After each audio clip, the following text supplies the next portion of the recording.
уважаеми зрители! Вие сте с предаването "Събуди се". Днес аз съм водещият Веселин Димитров. Моята чаровна колежка малко е възпрепятствана, учи за изпити и пожелаваме да ги вземе успешно. Днес аз ще ви забавлявам, информирам, ядосвам, според зависи кой как го разбира. Темата на предаването ни е доста интересна и много шокираща, а именно безусловният базов доход. В доста предишни свои предавания и наши предавания всъщност на екипа сме така споделили с вас, говорили сме за безусловен базов доход, но само сме нахвърляли някакви щрихи и винаги сме ви обещавали, че ще посветим цяло предаване на това. И този ден настъпи, именно днешния, заснежен, заледен януарски ден. Темата е много обширна и много конфликтна, т.е. много от вас остро ще реагират, но аз съм подготвен за това, разбира се.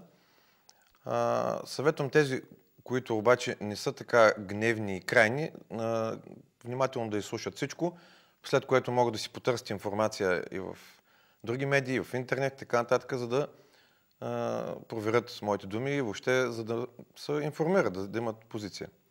Сега, преди да започна да обяснявам какво всъщност представлява идеята, системата на безусловен базов доход, налага се да се върна малко назад във времето и да се издигна малко над местните неволи, за да стане ясно на всеки един за какво иде реч. Много пъти съм обяснявал, че според мен света, в който живеем, е една много сложна система, но тя има твърде прости обяснения.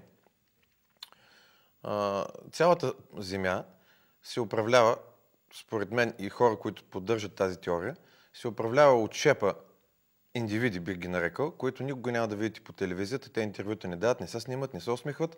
Те си стоят в палатите и решават вашата съдба, на вас, на мен и на всички други хора по света. Аз ги наричам световните господари. Хубавото в случая е, че доста медии напоследък заговориха за световните господари вече открито. Сега това на какво се дължи, трудно ми е да преценя, но факт е, че се говори вече за световните господари. Тези световни господари управляват, те са шепа негодници, алчни, но управляват всички вас с много прост метод. Нарича се монетарна система и за да не стане така, че народът да въстане срещу тях, т.е. ние и вие, бедните и така, те се пазят с своите два прекрасни офицера, бялия и черния офицер, условно. Това са полицията и армията. Да ме извинят в момента служители на двете ведомства, ако гледат това предаване. Аз ги уважавам и ги обичам като наши сънародници, но те са дали клетва и волю и неволю са станали част от системата, а именно да пазят интересите на господарите срещу интересите на народа. Съжалявам, мили братя, но това е моето мнение по въпроса и няма да си го променя. Така, значи те имат два офицера, левия и десния, съответно полиция и армия. Това е достатъчно, за да се потискат всякакви бунтове, опити за промяна и така нататък. Но, за съжаление, и най-голямата полиция, и най-голямата армия не е по-голяма от народа. Просто финансово е невъзможно да стане това. Тоест, нито една държава, общия брой на полицаи и армия и всякакви наемни люди не съставлява и 10% от населението. Тоест, навсякъде по света ситуацията е подобна и ако народа реши да има някаква промяна, то тази промяна е неизбежна. Въпросът е, че народа още няма да реши, защото с години съзнанието му бива бомбардирано, бива промивано, бива променено в посока на послушание, безизходица и някакви имагинерни вяри в далечното бъдеще, абсолютната вяра. Между другото, всичко става въпрос за вяра. В света това е най-силната дума – вяра. Като започнем от религиозните вяри и свършим отново с парите. Тая е любима моя тема. Парите са една хартишка, нищо по-различно от това, която разчита на вашето доверие. Вие вярвате в тях и няколко други индивида също вярват в тях. Докато някой вярва в тези пари, те имат сила. В момента, в който спре това, те нямат никаква стойност, сила и никаква функция. Дори не стават за храна, единствено за тоалетни необходимости биха станали. Дори и за отопление не е добре, защото са малки по обем. Така, въпросните световни господари държат всички държави под контрол, чрез монетарната система, емитирайки и контролирайки паричните потоци. Великата финансова криза, която започна 2009 година, 2008-2009, беше предизвикана изкуствено, макар това, което вие си мислите, след срива в американската финансова система. Чисто и просто нещата се случиха последния начин. В Америка, както съм ви обяснил, оттам извират всички нещастия, т.е. това е извора на причините, заради които водим това предаване в момента. Там те нямат собствени пари. Парите са собственост на едно дружество, частно, на въпросните господари, което се нарича Федерален резерв. Този Федерален резерв удобно печата хартишки и още по-удобно ги предоставя на американското правителство срещу лихва, обърнете внимание. Така. И в един момент Федералният резерв казва, що не изтеглим едно количество така от пазара, те знаят много добре какво ще се случи. Не да видим какво ще се случи. Те знаят какво ще се случи. И когато изтеглят част от тези средства от финансовия пазар, а такива начини има, повярвайте ми, започва така наречената криза. Тоест недостиг, дефицит на разплащателни средства. И тази лавина, както виждате, достигна и до нас, защото банковите системи по света са свързани, нашата не е изолирана и така нататък. И кризата ни завладя. Лошото е, че при нас нещата по-бавно ще отшумат, заради това, че икономиката ни е на по-бавни обороти. Но ще стигнем и до там. Едно изказване на нашия президент, съжалявам, че трябва да го намеса в разговора, но никак не ми допадна. Смисъл в него беше, че България е бедна и държава без ресурси. Ако някой от телевизията или от някаква медия ви втълпява, че България е бедна и без ресурси, то той е безродник, той е предател и вие не трябва да го слушате. Никой не може да ви говори така. България е богата, макар че вие не го виждате, вие сте бедни, но тя е богата и България има много природни ресурси. Един от най-ценните, които е минералната вода. Не са петрола и златото, а минералната вода, за която ще стане въпрос в някое друго предаване. Седнете и се замислете върху това. Така. Значи ние какво наблюдаваме? Феномена на съвременното робство. Мислим си, че живеем в демокрация и това, между другото, важи и за целия свят, но нека да говорим предимно за България. Съвременното робство. Така от историята знаем как робовладелския строй си замина, как негрите бяха освободени в Америка, как в Русия крепостните селяни получиха своята свобода и какво от това. Няколко дни по-късно те осъзнаха, че са в малко по-външен периметър на затвора. А именно, те нищо не могат да направят без хартийките, които им ги дават господарите. Фактически, вие сте в плен на монетарната система, създадена, измислена и поддържана от господарите, с цел да ви държат в покорство и подчинение. От сутрин до вечер да ви трябват пари и за тези пари ви да сте готови на всичко. Да си продавате гласа, да работите на мизерна работа, да вършите мерзости, да проституирате, да се занимавате с наркотици, престъпления, какви ли не неща, подкупи, кражби, братоубийствени актове и какво ли не, и какви ли не подлости, само и само за гнусните хартийки, които ви помагат да оцелеете до следващия ден в мизерното си съществуване. Така. И така аз наричам феномена на съвременното робство. Това е една илюзорна свобода, пак ви казах, в която западните общества са затънали още по-зле от нас. Ние по нея имаме някаква собственост. Може да са грозни апартаменти, панелки, стари къщи на село, но е собственост. Докато те и това нямат, цял живот изплащат и така. И си мислят за много свободни. Паралелно с това, обществото изхвърля на бунището много хора под формата на безработица и хора, които получават някакви трайни увреждания или просто не случват на финансови операции. Всеки един от вас може да попадне, така че не им се подигравайте и не гледайте от високо. За секунди може да изпаднете в подобна ситуация, т.е. да пази Господ, нали, да станете трудно подвижни или да не може да работите, или пък да изпаднете в неплатежоспособност. Така че, нали, просто ние трябва да гледаме на това като една неприятна потенциална възможност за всеки един от нас. Сега, ние с вас, уважаеми зрители, поне тези, които са по-големи от 24 години, бяхме свидетели 1989 година как се промени един строй, един социален строй. От социализъм преминахме в този хондураски псевдокапитализъм, който е в момента, но така или иначе цял строй си отиде. Следващите моменти, когато сега ще ви говоря за ББД, много от вас ще помислят, че са в някоя серия на Стар Трек или че аз съм получил някакво раздвоение на личността, не е нищо подобно.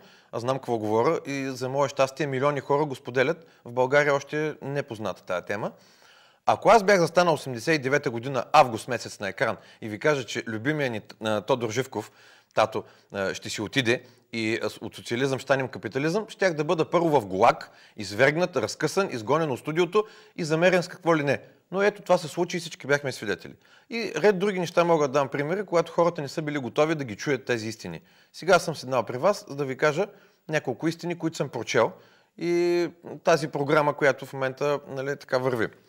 А именно безусловния базов доход, когато се търсите информация, на английски е Unconditional Basic Income, UBI.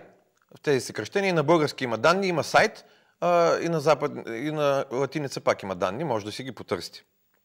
Сега, какво точно представлява програмата, системата на безусловен базов доход? Има най-различни типове. Аз ще се спра на тази, която е приложима за България и тази, която на мен ми допада и я намирам за логична. А именно, това е система, социална система, която предоставя на всеки пълнолетен, повтарям пълнолетен, над 18 години, български гражданин, притежаващ лична карта българска, не е осъждан, в смисъл в момента не е в затвора, условно казано, нали, т.е. не изтърпява присъда и така нататък. Значи пълнолетен български гражданин, 18 годишен, сума, която е виртуална, аз ще обясня след малко защо, но така или иначе сума достатъчна за неговите елементарни нужди и неговото физическо оцеляване до следващия месец. Тази система, това е началото, разбира се, идеята е да се достигне до едно достойно ниво на живот, каквото по принцип е записано в хартата на човека. Всеки човек има право на живот и то на достоен живот, но както виждате в България тези неща не се спазват. И така да не се отклоняваме, безусловен базов доход е като пожизнена рента. Представете си като една пенсия, която всички ще получават след 18 години до деня, в който ще напуснат този свят. Знам, че ви звучи много абсурдно и на мен в началото ми звучеше, докато не се запознах с фактите. Сега, аз първо ще изреда до какви предимства може да доведе въвеждането на безусловния базов доход. Поне тези, за които се сещам. На първо място, изчезване на бедността в най-грозния смисъл. Вече няма да виждате хора търкалящи се по улицата или нямащи какво да ядат. Ще изчезне дребната престъпност, затова ще обясня малко по-късно как така. Безразборни бракове и безразборно раждане на деца също ще бъде естествено ограничено, защото за деца няма да се дава доход и съответно с по-малко пари трябва да се гледат повече деца и някои наши мургави събратия ще се замислят доста. Така, просията ще изчезне, ще бъде абсолютно забранена и тя по естествен път също ще изчезне.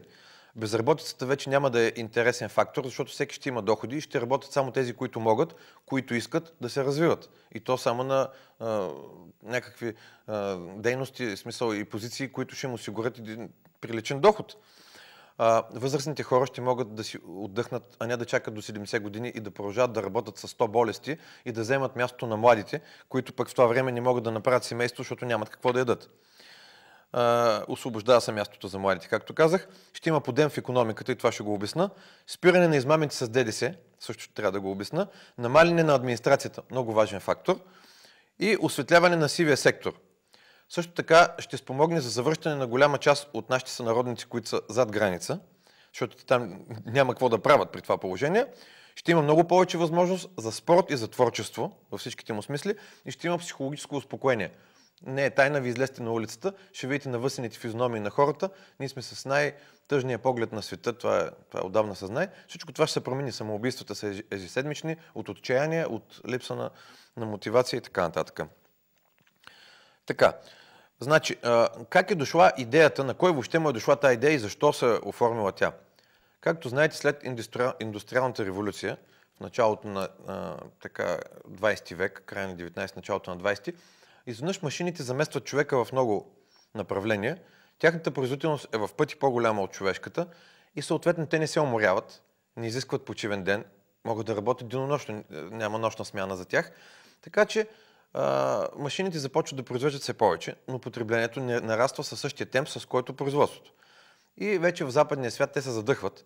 Тук при нас не е така, защото с съдействието на наши продажни политици извършиха тези промени, приватизираха се предприятията, съсипаха се, изхвърлиха милиони хора на улицата под формата на безработни и съсипаха предприятията, ги превърнаха в скрап и пустеещи земи. Но на Запад производството е така на много високо ниво и е стигнало до етап, в който вече то изпреварва търсенето. И се търсят нови методи да се стимулира това търсене, но това е много изкуствен метод и не води до нищо добро. Съответно, това генерира нова безработица. И тук трябва да обърнете внимание на това, което ви говоря. Новата безработица води до така наречения вътрешно-спирален ефект или центростремителна сила, която повлича всички и води до тотален крах на системата. Защото колкото по-малко е потреблението, толкова по-малко са работните места, толкова по-малко са платежоспособните, всички лягат на държавата, чакат помощи, чакат някакви пари от някъде и в един момент всичко спира. За да не се случи това, в западните държави предприеха редица мерки, една от което беше сравнително популярна за определен период в най-тежките дни на кризата, а именно намаляне на работната седмица. Или така, аз това го наричам изкуствена заетост. Менеджерите на тези предприятия и съответните тяхни министри знаят много добре, че нямат нужда от толкова работници, но е много по-добре да ги държат заети, да им дадат някаква работа, макар и по-малко, с по-малко заплащане макар, но да запазят работните места. В противен случай спиралата ще повлече всичко. Така че преминаха много държави на 4-дневна работна седмица или 30 часа работна седмица, зависи, нали, как ще го кажем. Сега, до всичко това, разбира се, е временна мярка, защото машините продължават да увеличават своя брой и продуктивност, а потреблението не расте. От друга страна, ние не искаме да увеличим населението на планетата в неразумни граници, защото има някакъв предел, който нашата планета ще ни храни. Оттам нататък нещата ще се обърнат срещу нас. Така че варианта да увеличаваме населението, за да може да гълтат капиталистите, е някакси нереален, невъзможен. И за да продължи тази система да функционира, тя трябва просто да се оптимизира за определен период от време. И именно тогава в Германия, не съм го измислил аз, не са и руснаците, в Германия започват първите опити да се измисли, да се правят анализи и съответни модели. Това са такива симулации, модели на финансови модели и обществени такива, за да се опитат възможностите на така наречената система за безусловен базов доход и съответно ползите от нея, вредите и така нататък. До този момент обаче нямаха публичност, никой не говореше за тях. Основна причина да не се говори за безусловния базов доход са нашите приятели господарите, за които казах малко по-рано. Съответно, знаете, че почти всички медии са под контрола на някого и съответно въпросните хора не позволяват за това да се говори, защото това е една революция, това е, може би, следващ обществен строй, ако се въведе, разбира се. Така че те нямат полза от тая промяна, но неизбежно промяната ще се случи и не защото аз вярвам в това, а защото просто системата така е изградена, че тя се задъхва. Печатането на пари вече е стигнало нечовешки размери и безмислието на този акт е отдавна известно. И поради опасността от световни безредици, бунтове и така нататък, ще се предприеме такова действие. Степента на търпимост, която е в населението, вече е достигната и на много места възникват бунтове и недоволства и така магията на интернет спомогна това да се разпространи по цял свят, знанията на едни и борбата на едни да стигне до други. Така че хората се обединиха около тази идея, доста хора, и имаше едно гласуване, за което аз ви казах в предното предаване, за да се внесе това нещо в Европейската комисия. Бяха достигнати 95% от квотите, т.е. не успяха да се достигнат 100%, но е ужасно близо и инициативата започва от начало. Добър ден, кажете, слушам ви. Добър ден, извинявайте, че ви прекъснах, ще слушам непременно това, което говорите, но аз лично се чудя. Питам се, защо тогава се допусна тази информация до хората, за тези хора? Каква е причината, се чудя? Благодаря, ако може да обясните. Каква е причината сега да излизат тези факти свободно? Много сте права и много навреме ви е въпроса. Благодаря за което. Благодаря. Да, благодаря. Благодаря на тази редовна наша зрителка. Въпросът е уникално правилен и много важен, на който аз се опасявам, че на 100% няма да мога да отговоря, защото не съм толкова допуснат в средите на тези хора, които управляват нашия живот. Но с тази информация, която изтича, уважаеми зрители, повярвайте ми, че и в най-строго охраняваните сгради на ФБР, ЦРУ и КГБ и други такива, пак има хора, които са съвестни и информация оттам, след като човек работи там, повярвайте ми, че не е толкова трудно информация да изтече. Уважаема госпожо, според мен една от причините сега да се заговори за това е зачестилите безредици в много държави, западни, в това число и Америка и така нататък, и просто е назрял момента това да се случи. При въвеждането на безусловния базов доход, икономиката ще се раздвижи и от това отново имат полза господарите. Това ще им даде една отсрочка. Крайната цел, аз само ще ви я кажа като една мечта, не моя, една мечта. Крайната цел е всички да бъдем свободни, равноправни, доколкото е възможно. Сега, който е по-висок, ще остане по-висок. Нали, който е по-близо до морето, ще живее до морето. Няма как да сме напълно равноправни, но с подобни права, подобни притежания. Тоест, ако на вас ви е необходим автомобил да се движите, е хубаво да имате такъв. Ако ви трябва телевизор да гледате нещо, е хубаво да имате и така нататък и така. Но никой не му трябва 16 телевизора, нали, респективно. В случая те изпуснаха духа от бутилката, за да намалее това напрежение и да преминат към следващия етап на управление на обществата. А именно разпускането така малко на колана. Стягахме. Ами ние станахме като усибе, уважаеми зрители. Не знаете, усата е съществото с най-тънка талия. То повече от това няма. Ако я стегнеш още малко, тя ще се раздели на две отделни части. А господарите не могат без нас, робите. Ние сме тези, които ги захранваме, които им служим, слугуваме, които им произвеждаме всичко, които копаем, къртим, строим, проправяме пътища, изобретяваме заради тях, докато те стоят с дебелите пури и разложените си телеса и си пият брендито на борда на някаква яхта или езеро и така нататък. Така че, уважаеми зрители, те имат нужда, тези роби, които сме ние, малко да глътнат въздух. Естествено, те ще получат следните ползи. Сега, аз искам само да ви кажа какво може и какво няма да може с системата на ББД. Значи, с системата на ББД ще може да се получават стоки от първа необходимост, както образование и медицинска помощ. Иска да рече, че няма да получите пари в брой. Хартийките не играят. Няма откъде и да дойдат. Става въпрос за едни дебитни карти, много от вас притежават такива, в които се зареждат импулси или ваучери, както желаете го кажете, виртуални пари, с които като отидете в магазина и сега го има това нещо, някои предприятия дават купони за храна, но това е малко по-усъвременено, ще можете да също точки в тази карта, които са ви заредени за този месец, да получавате храна от първа необходимост. Няма да може да си купите уиски скъпо или някакъв скъп парфюм, но всичко, което имате нужда в това число, нали, на същия месо, мляко, знаете за какво става въпрос, ще имате възможност да си го закупите. Както ще можете да следвате, да се усъвършенствате, да получите по-добра медицинска помощ и така нататък. Какво няма да може с ББД? Много важен момент. Няма да може да се спестява. Много важен момент. Към настоящия момент, в най-голямата криза, в България има над 40 милиарда лева в банките и това не го казвам аз, това може да го проверите и вие. 40 милиарда е такава сума, която е трудна просто за описване. Ако това се излее в икономиката, в обращение и оборот, всички ще заживеем щастливо, но това няма да се случи, защото всеки къта бели пари за черни дни. С ББД няма да има черни дни. Така.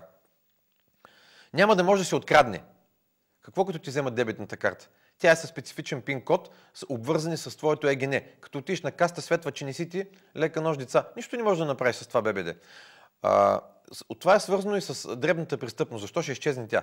Никой няма да посегне на вашия мобилен телефон, на вашия велосипед в парка, на часовника ви, на чантата ви, по простата причина, че ББД-то към настоящия момент е изчислено, че България може да въведе на около 250 лева. Говоря за сега. Скоро може и по-голяма да стане сумата. При 250 лева на година прави към 3000 лева. Което иска да каже, че никой не би жертвал 3000 лева сигурен доход, за да открадне чанта, в която ще има 50 лева или някакви ключови, или някакъв мобифон и някакви глупости. В общи линии това е причината да изчезне. Отделно тези, които бидат осъдени, се лишават от системата на ББД. Така че за 2-3 месеца ще ги видите при възпитани, ще тичат след вас да ви връщат предмета, само и само някой да не ги обвини в това, че са ви го отнели. Няма да може да се използват за залагания и хазарт. Няма как с дебитната карта да влезете в казино и да залагате там. Няма как да се купуват вредни стоки, в това число цигари, алкохол, наркотици и така нататък, по очевидни причини. Няма да могат да се използват, за съжаление, а може би и не за съжаление, а не напротив, за луксозни стоки, пътувания, барове. Това е идеята да се стимулират хората да работят, а не да легнат вкъщи пред телевизора и да станат едни шопари като американците, вие ги знаете на какво приличат, хамбургерите им падат и тук, бирата в другата ръка, даже изобретиха чаша, в смисъл шапка с 2 чаши, от които тече бирата право в устата, за да не става хамбургерското чудовище, спи на дивана и с дистанционното щрака 1500 канала, които му промиват допълнително главата. За да не се случи това нещо, с ББД няма да може да си купувате злато, скъпи часовници, маркови дрехи, маратонки, мобилни телефони и така. Тоест трябва да се напънете малко, за да поработите. И добрата новина е, че няма да може да се спестяват, да се кътат за черни дни. Това нещо просто ще промени съзнанието на хората. Те трябва да бъдат изразходени в текущия месец. Тези, които не успеят да си го изразходят по една или друга причина, сумичките, виртуалните суми ще бъдат прехвърлени в следващия месец или по този начин ще се подпомага системата за увеличаване обема на ББД. Значи, разговарях с един бивш мой работодател наскоро. Това е много важно да го разберете. На пръв поглед е трудно, но е много важно да го разберете. В момента, в който започна кризата, масово работодателите съкратиха хората, и ме съкратиха в това число, и намалиха им заплатите на тези, които не са съкратени. На пръв поглед това ги спаси временно и доведе до колапса, в който се намираме в момента. Сега го питах, срещна го преди една седмица. Как си? По-добре ли си, като съкрати половината хора, като намали заплатите на половина? Гледа в земята и ми каза, не съм по-добре. Ами няма как да си по-добре. Как да си по-добре, като потреблението намаля? Така, този наш политик, който каза, че държавата била бедна и без ресурси, визира това, че хората по улица са удърпани и бедни, банковите им сметки са на червено или на минус. И в този смисъл, да, държавата е бедна. Само, че реално погледнато 240 ни избранници, хубавци в парламента, плюс всичките им лакеи, стотиците партии и всякаква друга измет, хилядите хора, които работят в държавната администрация, мишкуват, аз ги наричам клатикорейци, и така нататък. Това са хора, които са просто те изсмукват жизнените сокове на България. Всякакви европейски програми се ограбват. Аз съм ви казал, говорили сме в това студио за европейските програми и така. Тоест, към настоящия момент системата е толкова така безизходна и безнадежна, че наистина вие може да си кажете, Боже ми, то няма никакъв друг изход. Не, повярвайте ми, има. И точно безусловният базов доход е началото на този изход. Той ще даде тази глътка свежест, от която ни е нужна. А именно с една доработка. Безусловен базов доход да може да се ползва само за стоки, произведени в България. Това ще стимулира родното производство. Добър ден! Добър ден! Слушам ви. Ами, за пореден път правите много добро предаване. Преди малко обаче прочетах, че в Ню Йорк са арестували създателя на биткоин. Може ли да кажете нещо по този въпрос и знаете ли нещо по този въпрос? Да. Арестуван от световните господари. Благодаря ви много за това включване. Не може да си представите колко на време се обаждате. Благодаря ви още един път. Благодаря ви аз. Така, уважаеми зрители, удоволствието да правя това предаване, безплатно, както много път съм обяснил, е в това, че аз срещам будни хора сред вас. Да, има и негативисти, които ме замерят, обиждат, това не ми пречи. Аз ще го правя и за 1000 човека, които са истински, които слушат какво им се говори, които проверяват и които са будни и не искат да се подчинят на световните господари. Благодаря още един път на зрителя, който тук що се включи. Имахме предаване посветено за биткоин и, уважаеми зрители, и конкретно вие, господине, ако имате желание, бихте могли да намерите записите на всички наши предавания, които са в интернет свободно достъпни, в YouTube. Може да наберете, примерно, моето име, като потребител на латински Веселин Димитров, и би следвало след няколко 10 или 15 резултата отгоре надолу се появява вече и нашето предаване и там са качени над 25 клипа от нашите издания. Така че ще може да видите записа на предаването за биткоин. Бях поканил компютърен специалист, който се занимава с това. Но сега ще кажа 3 думи.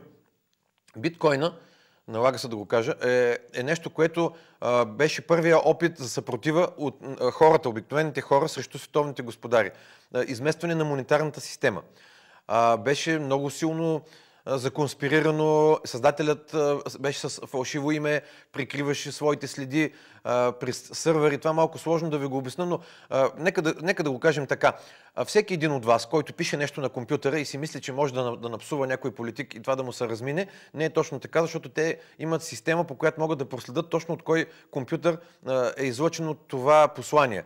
И има начини, напредналите хакери ги използват, разменят си адреси, лъжат системата, че в момента се намират, ако той е в Австралия, казва, че е в Япония, малко ми е сложно да ви го обясна това с прости думи, но представете си го, че е така. Все едно мобилния ви телефон да лъжи оператора, че е с друг номер и клетката не е тази, ами е в Тутракан, примерно, и по този начин вие да се укриете. Лошото е, че това не може да продължи дълго. Те ще ви хванат. И това се е случило и с господина, който е измислил този биткоин.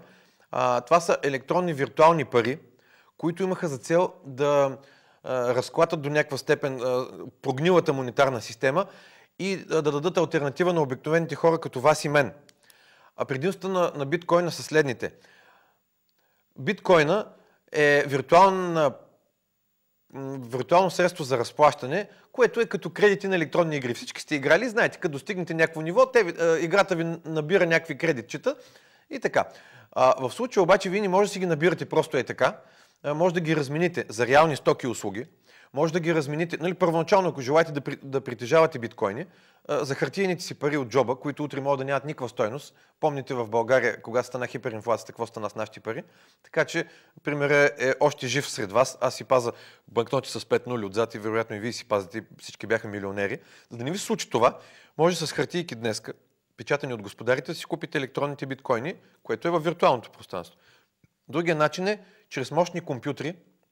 Има сайтове, не мога да ви го обясна с 5 думи, влиза се в тях и вие заявявате желанието си да произведете биткоин. Хубаво ме чувате, да, вие можете сами да си произведете биткоин с мощен компютър, който започва да изчислява един алгоритъм и така нататък. И след около седмица или месец, това е трудно да ви го кажа, зависи от компютъра ви, той генерира едно биткоинче.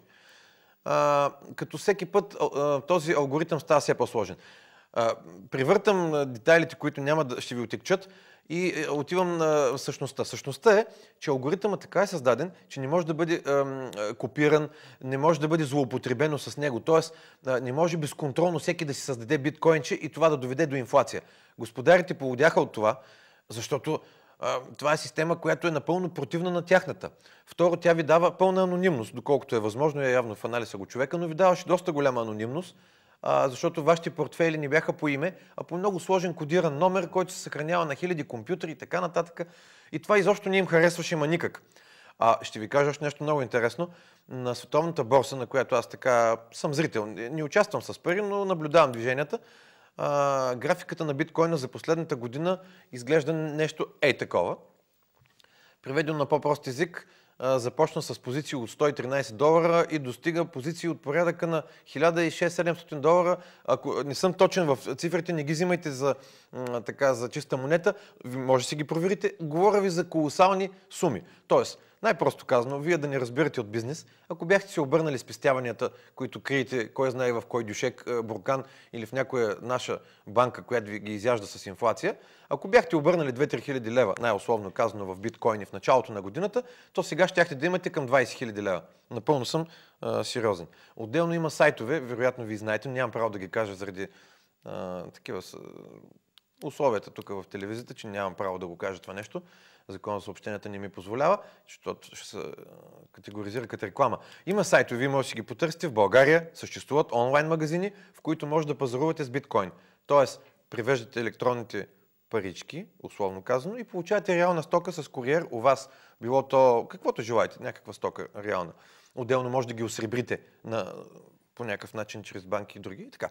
Та в общи линии това. Заловили са ги, не съм никак радостен от това, че са ги заловили тези хора, които са започнали за създаването на биткоина, но действието е почти безмислено. Уважаеми зрители и вие, господине, искам да сте спокоен, този човек може да бъде осъден, измъчван и всякакви други неща може да бъде и убит, но идеята за биткоин вече не може да бъде спряна. В момента върви лайткоин, което е подобието на биткоин. Има и други подобни виртуални средства за разплащане, т.е. тази болест, в най-добрия смисъл на думата, вече се разпространява по света и не може да бъде спряна. Световните господари нямат ресурса, нямат толкова армия и полиция да изловят и убият и издевателстват на всички хора, които желаят да участват в процеса. Тоест, процесът е необратим. Сега ще ви кажа още нещо. Ако дори те имаха шанс, ако световните господари имаха шанс да продължат своята, те не го разбират, но то си е агония, още, да кажем, 20-30 години, те щяха да сложат всякакви мерки за ограничаване на тази информация. Тоест, ако искате така наречените cyber nanny, кибернетични такива като детегледачки, т.е. роботизирани програми, както и хора, чието работа ще бъде от сутрин до вечер да слухтят, да гледат вашата кореспонденция и да внимават да ни възникват нови огнища на биткоин, лайткоин и всякакъв вид съпротива. Но те нямат този ресурс. Вече милиарди хора имат достъп до интернет и те не смогват. Нали, опитват се, правят го, но от друга страна не само, че нямат ресурс, те нямат и желанието да спрат всичко, защото самата монетарна система е изчерпана. Знам, че вас са ви промивали съзнанието от малка детска възраст, че парите са най-хубавото нещо, но тя е изчерпана. Америка дължат 17 трилиона, сума, която не мога да изпиша на стената зад мен. Нещата са отишли в крайна фаза, така че предстоят големи промени. Добър ден, слушам ви. Добър ден. Вие говорите за тези неща, но чухте ли, че Европейския съюз искат от 2014 година, сега от средата, да слагат чипове на новородените, след това и на всички. Значи имаме ли чипове, нищо не може, всичко ще се проследи, няма да бъдем въобще свободни. Абсолютно сте права. Благодаря ви аз. Уважаеми зрители, днеска просто съм повече от щастлив. Това е едно от най-добрите предавания, които се е получавало. Коментарите са уникални. Всеки е на мястото си и всичко, което говорите, ми дава така надеждата и основанието да мисля, че нашите усилия не са били напразни. Да, госпожо, в по-предни предавания, които вие може би сте пропуснала, говорихме за опитите за чипосване или за поставяне на чип. Аз даже ви казах в меката част на лявата ръка между палеца и показалеца, за сега го смятат за много удобно и безопасно място, а именно точно тук. Явно ли се вижда на камерата? Опит за поставяне на тия чипове, както на домашните любимци. Ние не сме домашни любимци, всъщност сме роби. Както и да. И много ми хареса това, вашия коментар, защото вие не ме попитахте, ви даже дадахте своето мнение, а именно то съвпада с моето, че това е поредната и може би последната крачка в посока на нашето тотално заробване. Ако ние позволим, уважаеми зрители, мога да се изпата за това, което ще ви кажа, но ако ние позволим да бъдат поставени чипове, колкото и розови да ви го обясняват, аз сега ще се опитам да ви кажа какви аргументи ще използват в опитите да ви склонят към това. Ще ви кажат, че няма да бъдете отвличани. Преди това ще пуснат малко така бандити, които ще отвличат, за да може това да зачисти и вие да кажете, ох, искам да се спре, да не ми отнема детето, да не ми това. Да, само чипчето и всичко ще решим. По-нататък, ако вие не се съгласите, те ще кажат така, не може това нещо да продължава, вие няма да имате достъп до социалната сфера, т.е. няма да получавате помощи, няма да можете това, няма да можете онова, без да имате чип. Няма да може да пътувате в чужбина. Кой знае какво ще измислят. Вие трябва остро и отчаяно да се противопоставите на тези опити. Не го ли направите, с нас е свършено. И това предаване ще остане някъде в интернет пространството. Така, с две думи, аз не бих позволил на детето ми да бъде поставен такъв чип. Аз не бих си поставил такъв чип и не бих съветвал никой един от вас да се съгласява да му се поставя подобен чип. Няма да успее толкова лесно. В момента има революция навсякъде. Между другото, ще ви кажа нещо, което по нито една телевизия няма да видите. Удоволствие да гледате моето предаване е това, че получавате алтернативна информация. Намерете си я в интернет. Няма другаде къде да ви я покажа.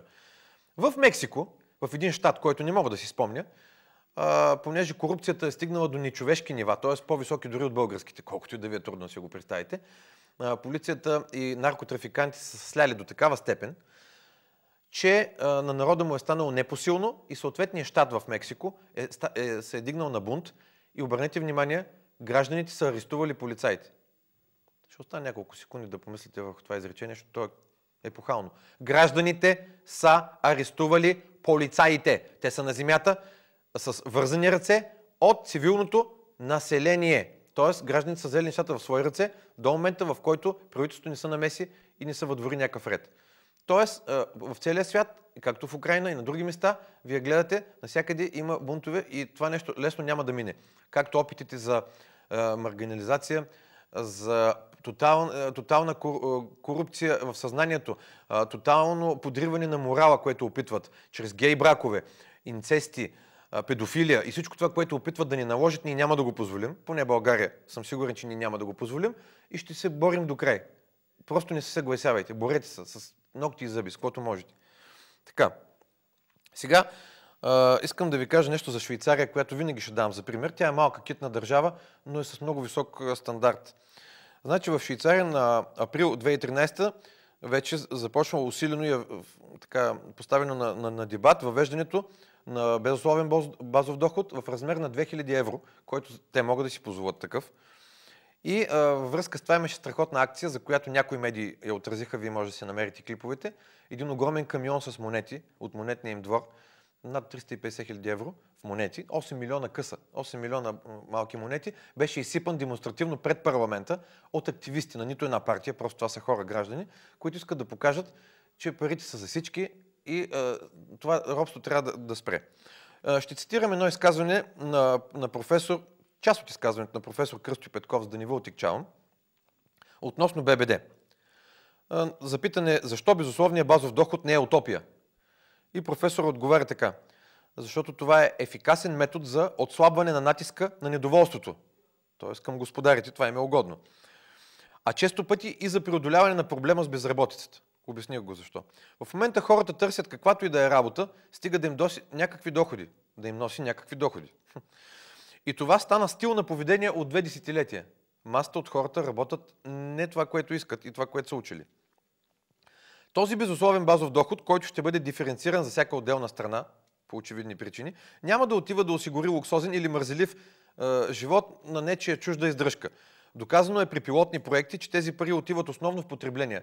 Тоест, ние захранваме икономиката си и всичко живва. А това е инжекция в икономиката като цяло. Основният механизъм, чрез който трябва да се осигури ресурса, са данъчните модели. Тоест, промяна в данъчна система, ще кажа няколко думи. И все повече се чуват искания за тяхната промяна. Затова настояват не само хората, които излизат на улицата да протестират. Настояват и не случайни икономисти, дори Нобелови лауреати. Съвсем наскоро въпросът беше поставен и от двама безспорни авторитети в света, а именно Папа Франциск и Барак Обама, с ключовата си реч за преодоляване на неравенството. Става дума за преобръщане на представите, що е това икономика, как се извършва преразпределението, как се формират данъците. И оттам вече се отива към политика на идеология, а не обратното. Модерният свят вече не е свят на утопиите, то е свят на чисто прагматичните решения. Едно такова е ББД. Ето така разбирам аз условията за базов доход. Така че в Европа няма да има идеологическа дискусия, а сериозен професионален икономически дебат и трябва да съберем над 1 милион подписа. Наскоро приключи, на 14-ти по-скоро, приключи гласуването дали да има такова разглеждане. Достигнахме 95%, както казах. Наново започва събирането за тази петиция, за да може да се разгледа въвеждането на ББД, безусловен базов доход, в цяла Европа. Така. Значи, казахме доста неща за ББД, а сега обаче е хубаво към така, може би последните 10 минути на предаването да направим едно обобщение и да кажем какви са реалните ползи и да кажем откъде ще дойдат тия пари. Всеки това се пита. Значи, пари в държавата има. Няма да се спра да го повтарям това и да ви го казвам. Събират се колосални суми към днешна дата, но с тях се злоупотребява. Основно фондове, които могат да се ползват за първоначалното захранване на системата на ББД, това е системата на ДДС, акцизите и данък лукс, който трябва още малко да се пипнат там нещата. Сега, знам, че много хора няма да разберат и няма да са съгласни с това, което ще кажа. Това е мнение на мен и на определени хора, които са икономисти. Ние считаме, че към настоящия момент с системата на ДДС, този данък, който беше въведен съвсем неотдавна, но вие вече сте забравили как живеехме без ДДС, защото българина има сравнително къса памет, без да искам да ви обида по никакъв начин.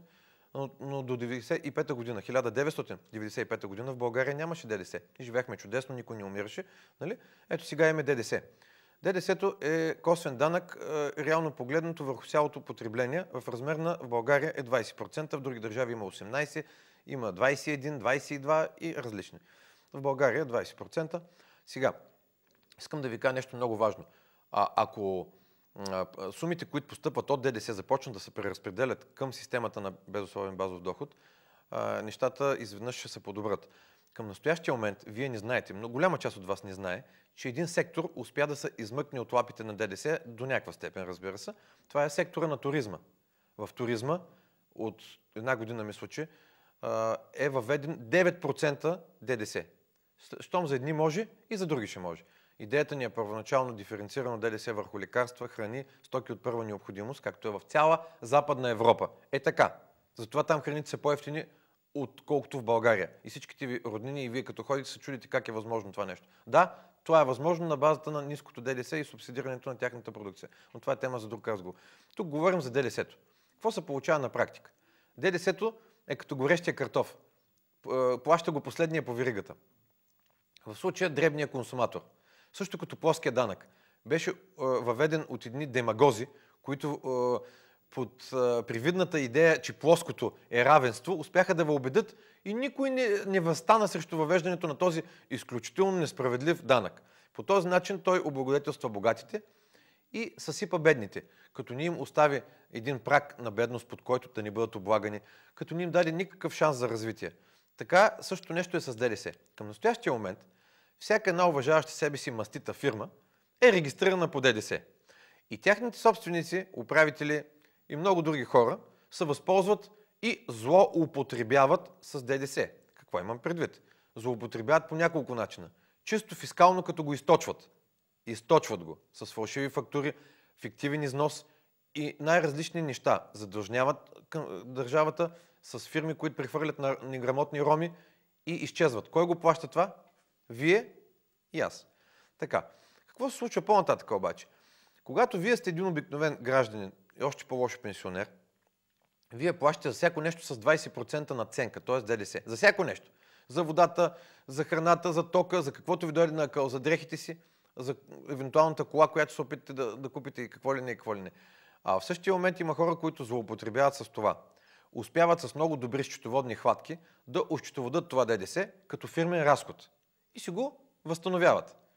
За жилища, автомобили, дори за стоки от потреблението, от ежедневието, като започнете от мебели, електроника, не ми се изброява. Стига се до там, че суми им се признават за разходи под формата на тимбилдинг, приведено на по-прост език, той отива на почивка и взима фактура, също което осребрява и си възстановява и ДДС-та и работи.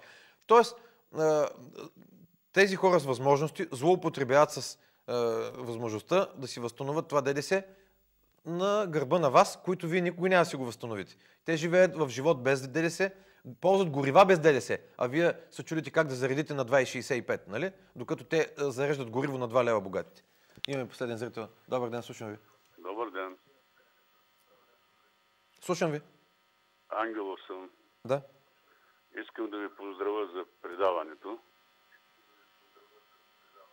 Благодаря. Аз, за съжаление, не бях го гледал това предаване. Благодаря ви. И искам да се върна в началото ви, когато казахте, че България не е бедна страна. Да, господин. Вярвам в това. И това е точно така. Безрезервно вярвам в това. Има проучвания, които са доказани с документи още по времето на социализма, че България е една от най-богатите страни на нефт и на газ. И злато. Злато. Точно така и на злато. Ние сме с много богати извори. Да, минералната вода. Да. Имаме няколко пласта термални води. Да. Значи не искам да изборявам, само ви подкрепям това, което казвате, че за крайно време да се разбере, че България е много богата. Тази тема, която вие поставихте, безусловен базов доход, и много добре я поднесахте с плюсовете и минусите, които ще бъдат изтъкнати пред нашето общество. Ние трябва да я подкрепим. Благодаря ви за което. Искам да ви кажа, че ще ви потърся, защото много ми хареса вашия начин на мислене и на предаване. Благодаря ви. Поставете си в Пловдивска обществена координация. Аз ще се представя и ще ви оставя моите визитки. Да, може да свържете с Евгений Тодоров. Той ще ви даде моите координации. С Евгений познавам го. Да. И може... още веднъж ви поздравявам. Благодаря ви за което. Сега ще чуете още нещо. Благодаря ви още нещо. Уважаеми зрители, това беше последното включване, защото след 5 минути преданието приключва и е хубаво да кажа така заключителните си думи. Още веднъж за всички зрители, които искат да видят предишни издания на нашето предаване и са ги пропуснали, в YouTube, в интернет, в YouTube, в търсачката се въвежда моето име, а именно Веселин Димитров на латиница и на първата страница още ще се появя като резултат. Предаванията се наричат Събуди се. Може да ги търсите и на български език като Събуди се. Може би по-трудно ще стигнете до тях, защото има повторения, има и други предавания на други телевизии, които се казват така и повече са резултатите по-трудно. Но ако потърсите като потребител, в моят профил са съхранени всичките издания, включително и днешното предаване се записва и до края на работния ден ще бъде конвертирано и качено в YouTube. Така. Още веднъж ви благодаря за това включване. Благодаря на всички, които ни гледаха, на всички, които ни подкрепят. Благодаря и на тези, които ни критикуват, защото пък те така ни правят по-силни и по-качествени. В заключение искам само да кажа нещо. Едно ново пловдивско вестниче се появи на група ентусиасти, което няма никаква друга цел, освен едно пробуждане, това, което ние правим в момента. Вестничето се казва Достойнство. И в следващия брой на Достойнство мисля да посветя една статия, която смятам да се нарича Най-богатата страна в света. И тя е посветена на България. Издавам тази малка тайна, но ето виждам, че темата ви е приятна и че ви хареса. Да, България е една от най-богатите държави. И разберете ме, уважаеми зрители, братя и сестри, ние имаме най-ценното нещо, което се нарича минерална вода. Никакви петроли, никакви злата и глупости не са важни, защото те не стават за храна, те не са основен компонент и те са с ограничено количество в природата, докато водата, тя има цикъл, както много добре знаете, и ние сме на такова геостратегическо место, с такива дадености, че нашата вода винаги ще е в изобилие и ще е с добрите качества, с които е в момента и ние ще станем ценни на света. Дори в момента има държави, които биха разменили един танкер петрол срещу танкер вода, даже да ни кажа в съотношение 2:1 в полза на водата. Знам, че някои не ми вярвате, но това е точно така. Дори в Кипър минералната вода е на стойността на бензина по бензиностанциите. Това може да си го проверите сами. Така, значи не се отчаивайте, не позволявайте да ви поставят чипове, не позволявайте да вас зомбират, проверявайте всяка една информация, която ви се каже и настоявайте за безусловния базов доход. Говорете с приятели, те ще ви се нахвърлят. Всеки, който носи новата идея, се гледа на него по странен начин. Те на времето и на Исус са гледали така и са го замерили с камъни, накрая го разпънаха, но не може да бъде спряно на прогреса, разберете го. Така че от мен днеска това беше. Надявам се, че ви е харесало. Гледайте ни следващия път. Гледайте ни в четвъртък с моя колега Данчо. Благодаря ви. Хубав ден.